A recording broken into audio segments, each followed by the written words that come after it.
Stellar Transformations, episode 167. Untuk melihat video selengkapnya, sahabat bisa kunjungi playlist yang telah disediakan.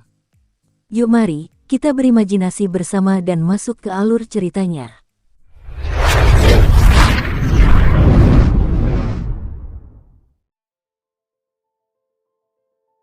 Kegembiraan, sekaligus kegugupan. Itulah perasaan Qin Yu pada saat itu. Aku tak pernah menyangka patung giok putih ini ternyata mirip dengan patung di depan pintu menara harta karun di rumah abadi 9 pedang, dan juga memiliki sebuah cincin. Qin Yu diam-diam merasa sangat gembira. Di kedua sisi ujung jalan awan biru yang terhubung dengan alun-alun giok putih, satu sisi terdapat patung giok putih, sementara sisi lainnya terdapat sebuah prasasti batu. Awalnya, Qin Yu juga tidak menemukan sesuatu yang istimewa pada patung giok putih itu. Namun, dari posisi Qin Yu yang baru saja duduk di sudut alun-alun giok putih, saat berdiri tadi, pandangannya sekilas melirik cincin yang dikenakan di tangan kanan patung itu, tersembunyi di balik lengan bajunya, sementara cincin itu berada di belakang punggung patung. Cincin itu tampak berwarna putih, namun sebening kristal, dan persis identik dengan patung giok putih. Bagi orang biasa, meskipun mengamati patung itu dengan saksama, mereka tetap tidak akan dapat melihat cincinnya. Pertama, karena warna cincin itu persis identik dengan warna patung. Kedua, tangan kanan yang membawa cincin itu berada di belakang punggung patung. Tersembunyi di balik lengan baju, tangan kanan itu benar-benar berada di titik buta penglihatan semua orang. Hanya Qin Yu, tepat saat ia berdiri dari posisi itu sebelumnya, yang dapat melihatnya. Cincin itu tidak dapat dilihat dari posisi lain. Sebelumnya, itu adalah cincin Dewa Api Hitam. Kali ini, aku yakin itu juga tidak akan kurang tepat. Ada apa dengan Kaisar Abadi Niyang ini? Mengapa dia bersikeras menyembunyikan cincin ini di patung itu? Qin Yu diam-diam menjadi bingung. Ada harta karun yang tersembunyi di tempat yang begitu tersembunyi. Kalau saja Qin Yu tidak berada di sudut alun-alun batu giok putih itu, kalau saja dia tidak berdiri dan melirik ke arah itu tadi, dia pasti tidak akan menemukan cincin itu. Qin Yu juga tidak menyangka bahwa dengan menggunakan pengaturan yang sama, Kaisar Abadi Niyang benar-benar akan mengaturnya dua kali. Apapun yang terjadi, aku tidak bisa melihat ke arah patung itu mulai sekarang. Jika Du Zongjun, Ao Feng, dan yang lainnya mencurigai sesuatu, dan mereka juga menemukan cincin ini, maka itu akan sedikit merepotkan. Wajah Qin Yu berpura-pura acuh tak acuh seperti sebelumnya. Bahkan jika dia memiliki boneka pedang abadi, dia memperkirakan bahwa mengeluarkannya dan menggunakannya pada saat itu juga akan menyebabkan semua utusan bergabung untuk melawannya. Terlebih lagi, Qin Yu juga merasakan gelombang kejut dari pertempuran Huaiyan sebelumnya di Jalan Awan Biru. Kekuatannya telah mencapai tahap yang mengejutkan. Dari apa yang diam-diam dipikirkan Qin Yu, ia memperkirakan bahwa kekuatan boneka abadi pedang emas tingkat ke-9 juga berada di level itu. Itulah kekuatan jurus rahasia Huaiyan. Sementara itu, Mengan, Ao Feng, Du Zongjun, dan yang lainnya juga memiliki jurus rahasia, dan kekuatan mereka diperkirakan tidak jauh lebih lemah. Itu masih bukan saat yang tepat untuk mengeluarkan boneka pedang abadinya. Hanya pada saat-saat yang mengejutkan dan tak terduga, hanya pada saat-saat yang paling penting, barulah dia akan memperoleh efek terbaik dari penggunaan boneka pedang abadi miliknya. Qin Yu, apa yang terjadi padamu? Melihat ada yang tidak beres dengan Qin Yu, Mengan mulai berjalan mendekat. Qin Yu terkejut sesaat. Oh, tidak apa-apa. Qin Yu tersenyum dan berkata, hanya saja, melihat begitu banyak orang meninggal di Jalan Awan Biru sebelumnya, aku sendiri juga sedikit khawatir apakah aku akan mampu bertahan dan melewati Jalan Awan Biru. Mendengar apa yang baru saja dikatakan Qin Yu, Mengan yang awalnya curiga juga menjadi lega. Bahkan para tetua klan naga dan sekelompok besar ahli lainnya pun kehilangan jiwa mereka setelah kegagalan mereka. Qin Yu hanyalah seorang praktisi Xiuzhen tahap Dacheng, dan wajar saja baginya untuk diam-diam merasa gelisah dan gelisah. Saudara Qin Yu, Mengan menepuk bahu Qin Yu untuk menenangkannya dan berkata, Jalan Awan Biru ini benar-benar sangat berbahaya. Aku bisa melihat bahwa kamu sekarang sudah berada di tahap Dacheng. Kenapa tidak kamu bisa segera tinggal di sini dan terus menunggu sampai saat kenaikanmu? Ketika saatnya tiba, langsung naik akan menyelesaikan masalah. Mengan juga memiliki niat baik. Ia juga tidak terlalu percaya diri terhadap Qin Yu yang bergegas melalui jalan awan biru. Aku akan mempertimbangkannya, kata Qin Yu sambil mengangguk.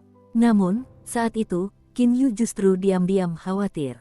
Hal itu karena, saat itu, Qin Yu berdiri tepat di sudut alun-alun batu giok putih, sementara Mengan berdiri di sampingnya. Jika Mengan berjalan ke posisi khusus itu, lalu melihat ke arah patung batu giok putih, sangat mungkin baginya untuk menemukan cincin pada patung batu giok putih tersebut. Minggir, kamu sudah selesai bicara, kenapa masih belum bergerak? Desak Qin Yu diam-diam. Aduh, saudara Qin Yu, aku benar-benar tidak habis pikir kenapa senior bela dirimu itu mau membiarkanmu memasuki alam Niyang. Bukankah ujian ini akan membuatmu mati? Ya. Saat itu, Mengan juga tidak punya apa-apa, dan malah mulai mengobrol dengan Qin Yu. Tanpa bersuara, Qin Yu cepat-cepat melangkah dan menduduki posisi khusus sebelumnya di mana cincin itu bisa dilihat, lalu segera mulai menghadapi Mengan. Sementara itu, pada saat itu, Patriark Klan Naga, Fang Tian, juga melangkah ke jalan awan biru. Saudara Mengan, sekarang ada dua ahli super di pihak Klan Naga, salah satunya adalah Fang Tian, sementara yang lainnya adalah Ao Feng. Menurutmu siapa yang lebih kuat? Ya. Qin Yu dengan santai mulai bertanya. Mengenai pertanyaan itu, Qin Yu juga telah mempertimbangkannya sebelumnya. Mengan terkejut sesaat. Ini, dari sudut pandangku, seharusnya Fang Tian, kan? Fang Tian. Qin Yu bingung dan berkata, bukankah itu Ao Feng, utusan klan naga dari alam Ascendan? Ya. Bagaimana mungkin dia masih belum sebanding dengan Fang Tian? Mengan menjawab dengan yakin, apakah ini masih perlu dikatakan? Dia, Ao Feng, hanyalah Raja Iblis tingkat pertama. Meskipun Fang Tian hanya satu tingkat lebih rendah darinya, karena ia memiliki darah naga emas cakar 5 binatang super ilahi di dalam nadinya, kemampuannya sendiri sama sekali tidak lebih lemah dari Ao Feng. Di saat yang sama, sebagai naga emas cakar 5, potensi dan status Fang Tian di mata klan naga alam Ascendan, semuanya jauh lebih tinggi dan lebih penting daripada Ao Feng. Kurasa, jurus rahasia terkuat yang klan naga izinkan untuk Ao Feng bawa bersamanya, diperkirakan sudah ada di tangan Fang Tian. Jadi begini, Qin Yu mengangguk dan menjawab, karena belum pernah memasuki alam iblis sebelumnya, sungguh sulit membayangkan betapa tingginya status binatang super ilahi di alam iblis. Itu jelas merupakan hal terpenting di alam iblis. Itulah sebabnya, ketika Du Zongjun dan yang lainnya pertama kali melihat Mengan turun ke alam fana, mereka semua merasa terkejut. Hah, Fang Tian sudah lewat. Ketika Mengan melihat berita dari jimat transmisi, dia sangat terkejut. Qin Yu juga terkejut. Itu waktu yang dibutuhkan untuk minum secangkir teh, dan itu masih lebih singkat daripada waktu yang dibutuhkan Yu Liang untuk mendaki jalan awan biru. Kali ini giliranku, kan? Seru Du Zongjun. Sekarang giliran Saudara Du. Saudara Du, silakan, kata Ao Feng sambil tersenyum. Du Zongjun sebenarnya sedang sangat sedih dan merasa tak tertahankan. Menurut aturan, urutan giliran harus dirotasi dari pihak Dewa Lepas, ke pihak Iblis Lepas, ke klan Naga, ke klan Iblis Liar, dan kemudian ke Laut Astral yang kacau. Huayan adalah orang pertama yang bergerak, dan orang kedua seharusnya adalah dia. Namun, pihak klan Naga memiliki dua ahli, dan itulah sebabnya semua orang berdiskusi dan memutuskan untuk membiarkan Ao Feng berada di belakang. Sebagai kompensasi, Fang Tian ditunjuk sebagai orang kedua yang berangkat. Du Zongjun juga setuju karena semua orang telah bersumpah, sehingga tidak perlu khawatir ada yang merebut harta karun terlebih dahulu. Hanya saja, Du Zongjun diam-diam masih merasa sangat tertekan dan tak tertahankan. Setelah melangkahkan satu langkah ke jalan awan biru, Du Zongjun pun melesat dan melaju dengan kecepatan tercepatnya. Saudara Qin Yu, jalan awan biru ini baru ujian kedua, dan hanya akan ada satu orang yang mendapatkan harta karun terakhir. Itulah sebabnya, pada akhirnya, di atas 9 langit, masih akan ada ujian yang lebih berbahaya, kata Mengan sambil tersenyum menatap Qin Yu.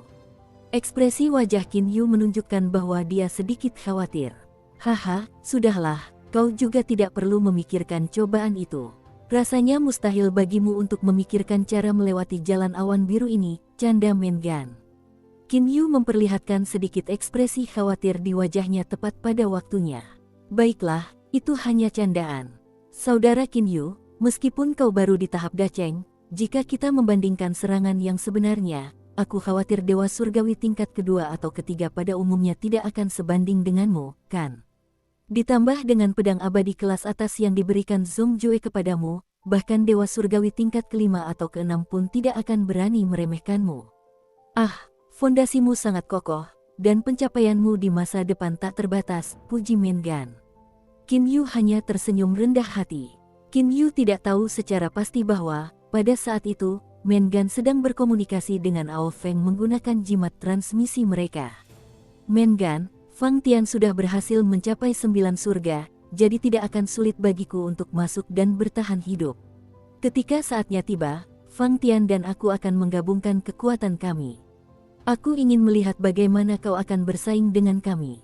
Fang Tian mungkin sedikit lebih lemah darimu, tetapi dengan harta karun pemberian Kaisar Naga, kau mungkin tidak akan bisa menang melawannya, demikian bunyi pesan transmisi Ao Feng. Jangan sombong, kalian berdua memang dua orang, tetapi hanya ada satu gulungan. Kalaupun kalian berdua bisa mendapatkan gulungan itu, bagaimana kalian berdua akan membagikannya? Soal kata-kata tajam, Mengan tidak sebanding dengan Ao Feng. Lagi pula, toleransi Mengan juga tidak setara dengan Ao Feng. Ao Feng bisa tetap tersenyum saat dihina dan dimarahi, tetapi Mengan justru menjadi murka dan mengamuk. Mengan menatap Ao Feng dari kejauhan. Tatapan itu mengandung sedikit keganasan. Aduh, Mengan dan Ao Feng ini tampaknya saling berselisih, Qin Yu memperhatikan tatapan itu. Sementara itu, pada saat itu, Du Zongjun juga telah melewati jalan awan biru. Ao Feng, Mengan dan Zhong Jue tampaknya telah menerima berita itu pada saat yang sama. Dibandingkan dengan saat itu pada Huaiyan, ketika Fang Tian dan Du Zongjun melewati jalan awan biru, tidak ada getaran yang terlalu besar. Jelas mereka tidak menghadapi bahaya seperti yang dihadapi Huaiyan. Saudara Qin Yu, hati-hati. Jangan coba-coba ikut ujian kalau tidak percaya diri. Lagi pula, kamu sudah di tahap daceng, jadi akan lebih aman untuk tetap di sini dan menunggu Ascension. Sebelum pergi, Mengan mengucapkan itu dan mempercayakan Qin Yu. Segera, ia melangkah lebar dan berjalan menuju jalan awan biru. Itu karena, saat itulah giliran Mengan memasuki jalan awan biru. Zhong Jue, Ao Feng, aku akan bergerak dulu, Mengan tampak tidak khawatir, dan begitu saja, dia melangkah ke jalan awan biru. Hanya sesaat setelah dia memasuki jalan awan biru, saudara Ao Feng, saudara Mengan sudah tiba. Saya juga akan berangkat, kata Zhong Jue sambil tersenyum. Ia segera mengangguk memberi isyarat kepada Qin Yu, yang berdiri tak jauh darinya. Setelah itu, ia pun langsung melangkah masuk ke jalan awan biru. Ketika Qin Yu melihat betapa santainya keenam pemimpin besar itu, dia diam-diam diliputi emosi. Pendeta Mingsan dan yang lainnya, satu persatu, mereka masuk dan meninggal. Dengan begitu banyaknya korban tewas, hanya satu Yu Liang yang beruntung berhasil selamat. Sementara itu, bagaimana dengan 6 pemimpin besar? Ya, dengan pengecualian Huaiyan yang malang, karena ia telah menerima perawatan khusus dari Kaisar Abadi Niyang, kesulitannya untuk melewatinya sangatlah berat. Namun, pada akhirnya ia tetap berhasil melewatinya. Sementara itu, yang lainnya justru sangat santai. Seolah-olah setiap orang telah melewati jalan awan biru dalam waktu yang dibutuhkan untuk minum secangkir teh. Sesaat kemudian, adik Qin Yu, aku juga akan berangkat. Setelah sampai di seberang, aku akan mengirimkan pesan transmisi untuk memberitahumu, Ao Feng memanggil Qin Yu. Jelas bahwa Zhong Jue telah berhasil mencapai 9 surga. Soal kecepatan melewati jalan awan biru, sepertinya Zhong Jue adalah orang tercepat. Dengan senyum tipis, Qin Yu menatap kepergian Ao Feng, saat Ao Feng melangkah ke jalan awan biru. Setelah itu, Qin Yu menghela napas panjang. Qin Yu menghela napas panjang, dan senyum di wajahnya menjadi cerah. Itu masih benar-benar menyiksa orang-orang. Ketika setiap orang telah melangkah ke jalan awan biru, sebelumnya aku khawatir mereka akan memperhatikan patung giok putih itu, khawatir seseorang akan memeriksa patung giok putih itu dengan saksama. Untungnya, fokus semua orang tertuju pada 9 langit. Qin Yu berjalan santai menuju patung giok putih itu dan berdiri di sampingnya. Setelah itu, ia meraih ke dalam lengan baju panjang dan melepaskan cincin dari tangan kanannya yang berada di dalam lengan baju tersebut. Tidak akan ada teknik rahasia apapun, kan? Jantung Qin Yu tiba-tiba berdebar kencang. Ia langsung tersenyum meremehkan. Aku terlalu sensitif. Kaisar Abadini yang sebelumnya mengatakan bahwa, kecuali harta karun di tebing harta karun tersebar yang telah diterapkan teknik rahasia sejak awal, semua harta karun lainnya tidak memilikinya. Lagi pula, harta karun itu disembunyikan secara rahasia, menerapkan teknik rahasia itu akan terlalu berlebihan. Qin Yu segera meneteskan beberapa tetes darah ke cincin giok putih itu. Cincin giok putih langsung menyerap tetesan darah tersebut, dan Qin Yu mengenakan cincin itu di tangannya. Namun, tepat pada saat ia mengenakan cincin itu, cincin penguasa api hitam yang asli muncul dengan sendirinya dan memancarkan sinar cahaya hitam. Sementara cincin putih itu juga memancarkan sinar cahaya putih. Kedua cahaya yang berlawanan itu mulai menyatu. Mainan macam apa ini? Jantung Qin Yu berdebar sesaat. Aku sudah melakukan kontrak darah pada kedua cincin ini. Perubahan aneh ini seharusnya tidak terlalu berbahaya bagiku. Hanya saja, medan gravitasi dan domain api surgawi sebaiknya tidak rusak. Qin Yu masih sangat menyukai dua kemampuan area hebat dari Ring of the Black Flame Lord. Setelah hampir 10 tarikan napas, sinar kedua cahaya berwarna itu menyatu sepenuhnya. Pada saat yang sama, sebuah cincin tunggal terpasang di jari Qin Yu. Cincin itu tampak seperti lingkaran hitam dan putih, mirip dengan lambang Tai Chi. Pada saat yang sama, sosok seseorang benar-benar muncul dalam kesadaran mental Qin Yu. Sosok itu samar dan acuh tak acuh. Sosok itu sangat mirip dengan patung giok putih. Hanya saja, betapapun cermatnya Qin Yu mengamati, ia tetap tidak dapat melihat dengan jelas sosok siluet manusia itu. Anak yang beruntung, bisa mendapatkan cincin penguasa api hitam dari rumah abadi 9 pedang, kau sudah cukup beruntung. Bisa mendapatkan cincin penguasa putih mendalam dari alam Ni yang juga merupakan kejadian yang sangat langka. Kau sudah mendapatkan kedua cincin itu, dan bahkan aku iri dengan keberuntunganmu. Suara acuh tak acuh itu mengandung sedikit rasa kehilangan. Qin Yu diam-diam mengerti, itu pasti Kaisar Abadi Niyang. Cincin penguasa api hitam dan cincin penguasa mendalam putih, keduanya masing-masing disempurnakan oleh penguasa api hitam dan penguasa mendalam putih, dan keduanya merupakan hadiah mereka untukku. Kombinasi keduanya akan membentuk peralatan abadi kelas terbaik cincin api mistis. Cincin penguasa api hitam memiliki domain api surgawi, serta medan gravitasi, sementara cincin penguasa mendalam putih memiliki domain asap hijau giok serta medan gravitasi. Dengan kombinasi keduanya, akan ada 3 kemampuan area, domain api surgawi, domain asap hijau giok, serta medan gravitasi ganda. Kaisar Abadi Niyang menjelaskan, cincin api mistis. Ketika domain api surgawi dan domain asap hijau giok digunakan secara bersamaan, kekuatan yang dihasilkan akan sangat besar. Sementara itu, medan gravitasi ganda setara dengan medan gravitasi yang bisa kau hasilkan, dengan kekuatan 2 kali lipat. Tentu saja, semua ini bersifat sekunder. Perkataan Kaisar Abadi Ni yang membuat jantung Qin Yu berdebar kencang. Jika kekuatan cincin api mistis itu bersifat sekunder, lalu apa kegunaannya yang paling penting? Ya, anak yang beruntung, jika kau adalah utusan dari alam abadi, iblis, atau iblis, aku yakin kau pasti tahu arti di balik cincin api mistis. Jika kau berasal dari alam fana, kurasa kau masih belum tahu. Cincin api mistis, aku hanya bisa memberitahumu, jika kau belum mencapai tingkatan alam abadi mistis, sebaiknya jangan biarkan orang lain tahu bahwa kau memiliki cincin api mistis. Qin Yu memiliki beberapa pemahaman. Cincin api mistis itu tampak seperti harta karun yang luar biasa. Qin Yu masih mengerti pepatah, satu-satunya kejahatan orang biasa adalah membawa sepotong batu giok. Ri lain, Huai Bi Zizui, diterjemahkan menjadi, satu-satunya kejahatan orang biasa adalah membawa sepotong batu giok. Frasa yang setara dengan idiom itu adalah, batu mulia membuat pemiliknya yang tidak bersalah dipenjara, yang berarti, seseorang akan mendapat masalah hanya karena memiliki sesuatu yang berharga akibat keserakahan orang lain.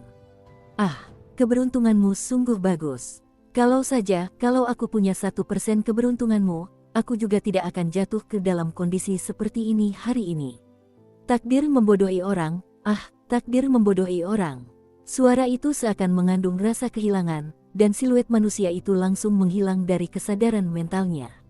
Keberuntungan, lagi-lagi keberuntungan. Apa kabar dengan Kaisar Abadi yang ini? Qin Yu diam-diam bingung. Qin Yu membalikkan tangannya dan mengambil jimat transmisi. Qin Yu, aku sudah sampai di 9 surga. Kau bisa berangkat sekarang, pesan transmisi Ao Feng sudah sampai.